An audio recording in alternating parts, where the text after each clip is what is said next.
ನಂದಿನಿ ಸಮತೋಲಿತ ಪಶು ಆಹಾರ.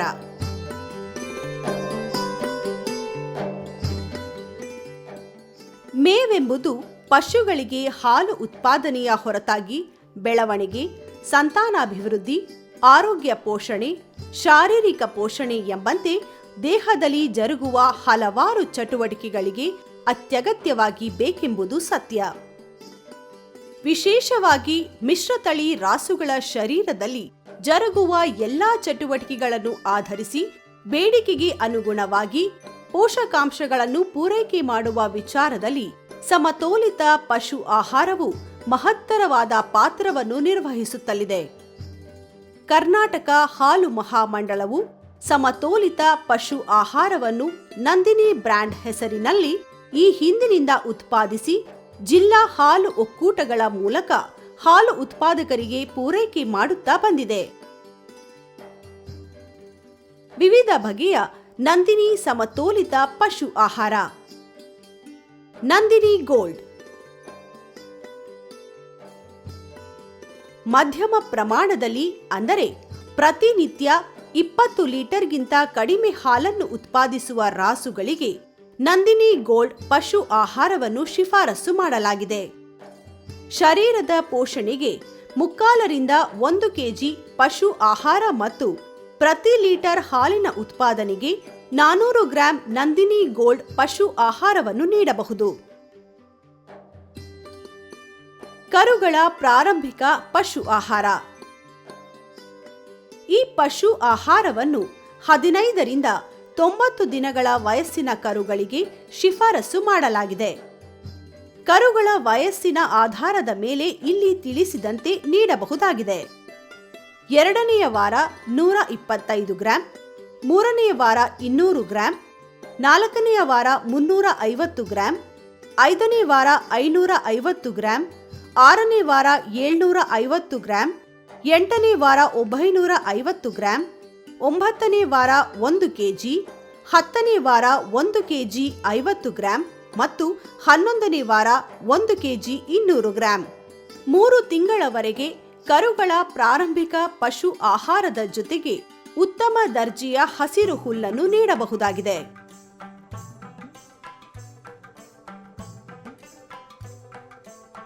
ಕರುಗಳ ಪಶು ಆಹಾರ. 3ರಿಂದ 12 ತಿಂಗಳು ವಯಸ್ಸಿನ ಕರುಗಳಿಗೆ ನೀಡಬಹುದಾದ ಪಶು ಆಹಾರದ ಪ್ರಮಾಣ ಈ ರೀತಿ ಇದೆ.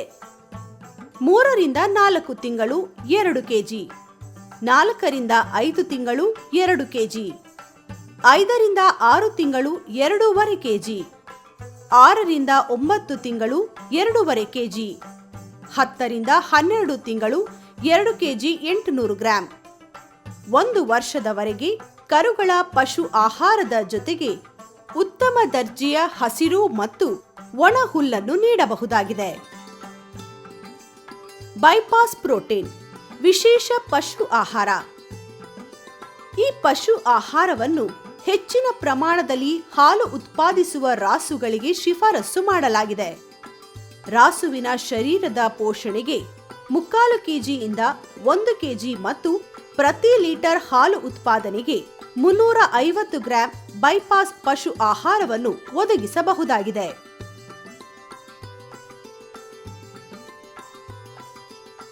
ನಂದಿನಿ ಚಿಲೇಟೆಡ್ ಖನಿಜ ಮಿಶ್ರಣ. ರಾಸುಗಳಿಗೆ ಸಂಬಂಧಿಸಿದಂತೆ ಖನಿಜ ಮಿಶ್ರಣದ ಪೂರೈಕೆಯು ಹಾಲು ಉತ್ಪಾದನೆ, ಬೆಳವಣಿಗೆ, ಸಂತಾನಾಭಿವೃದ್ಧಿ, ಜೀರ್ಣಕ್ರಿಯೆ ಹಾಗೂ ಆರೋಗ್ಯ ಪೋಷಣೆ ಚಟುವಟಿಕೆಗಳಲ್ಲಿ ಅತ್ಯಂತ ಮಹತ್ವದ ಪಾತ್ರವನ್ನು ವಹಿಸಲಿದೆ.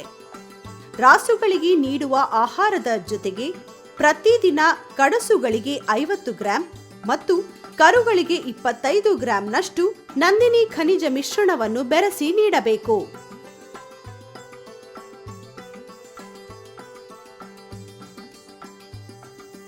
ಚಿಲೇಟೆಡ್ ಹಾಗೂ ಕ್ಷೇತ್ರ ನಿರ್ದಿಷ್ಟ ಖನಿಜ ಮಿಶ್ರಣ ಎನ್ನಿಸಿಕೊಂಡಿರುವುದು ನಂದಿನಿ ಖನಿಜ ಮಿಶ್ರಣದ ವಿಶೇಷತೆಯಾಗಿದೆ. ಆಯಾ ವಲಯದಲ್ಲಿನ ಮಣ್ಣಿನ ಪರೀಕ್ಷೆಯನ್ನು ಆಧರಿಸಿ ಮಣ್ಣಿನಲ್ಲಿ ಯಾವ ಖನಿಜಗಳಿಗೆ ಕೊರತೆ ಇದೆಯೋ ಆ ಖನಿಜಗಳನ್ನು ಆಯಾ ವಲಯದ ಖನಿಜ ಮಿಶ್ರಣದಲ್ಲಿ ಸೇರ್ಪಡೆಗೊಳಿಸಲು ಕರ್ನಾಟಕ ಹಾಲು ಮಹಾಮಂಡಳವು ಆದ್ಯತೆ ನೀಡಿದೆ. ಒಟ್ಟು 4 ಬಗೆಯ ಕ್ಷೇತ್ರ ನಿರ್ದಿಷ್ಟ ಖನಿಜ ಮಿಶ್ರಣವನ್ನು ಕರ್ನಾಟಕ ಹಾಲು ಮಹಾಮಂಡಳದ ಪಶು ಆಹಾರ ತಯಾರಿಕಾ ಘಟಕಗಳು ಸಿದ್ಧಪಡಿಸುತ್ತಿವೆ. ರೈತರು ಈ ನಂದಿನಿ ಖನಿಜ ಮಿಶ್ರಣವನ್ನು ಆಯಾ ವಲಯಕ್ಕೆ ತಕ್ಕಂತೆ ಬಳಕೆ ಮಾಡುವುದು ಅತ್ಯಗತ್ಯವಾಗಿದೆ.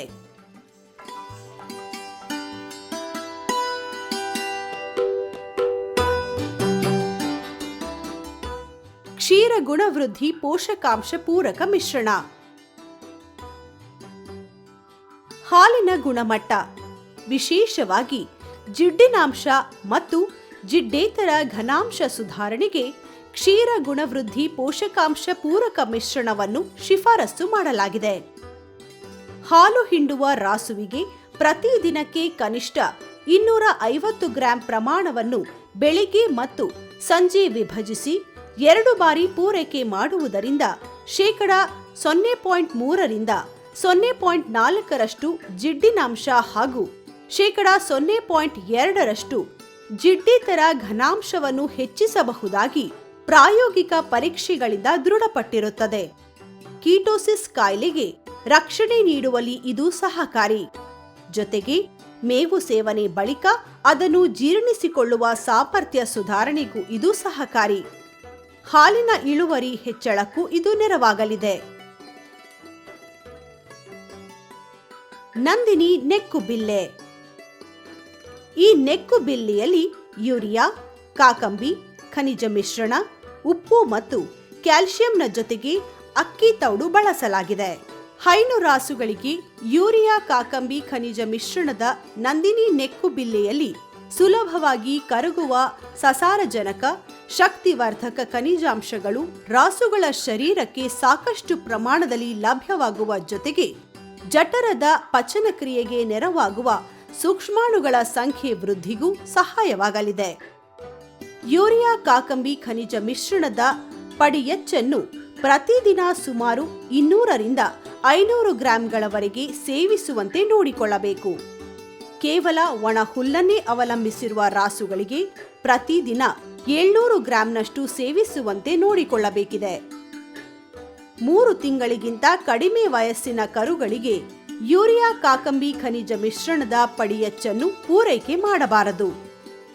ಸಮತೋಲಿತ ನಂದಿನಿ ಪಶು ಆಹಾರ, ಖನಿಜ ಮಿಶ್ರಣ, ಸಮೃದ್ಧಿ ಪೋಷಕಾಂಶ ಮಿಶ್ರಣ, ನಂದಿನಿ ಯೂರಿಯಾ ಕಾಕಂಬಿ ನೆಕ್ಕುಬಿಲ್ಲೆ ಇವೆಲ್ಲವುಗಳನ್ನು ರಾಸುಗಳಿಗೆ ಬೇಡಿಕೆಗೆ ತಕ್ಕಂತೆ ಪೂರೈಕೆ ಮಾಡುವುದರಿಂದ ರೋಗ ನಿರೋಧಕ ಶಕ್ತಿ ಪ್ರಬಲಗೊಳ್ಳುತ್ತದೆ.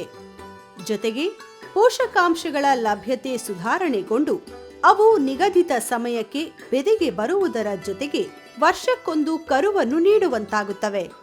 ಹಾಲು ಉತ್ಪಾದನೆಯಲ್ಲಿರುವ ರಾಸುಗಳಲ್ಲಿ ಹಾಲು ಉತ್ಪಾದನೆ ಹೆಚ್ಚಳಗೊಂಡು ಗುಣಮಟ್ಟವು ಸುಧಾರಣೆಗೊಳ್ಳುತ್ತದೆ. ಈ ಮೂಲಕ ರೈತರಿಗೆ ಹೆಚ್ಚಿನ ಆದಾಯ ದೊರೆತು ಹೈನುಗಾರಿಕೆ ಲಾಭದಾಯಕವಾಗಲಿದೆ.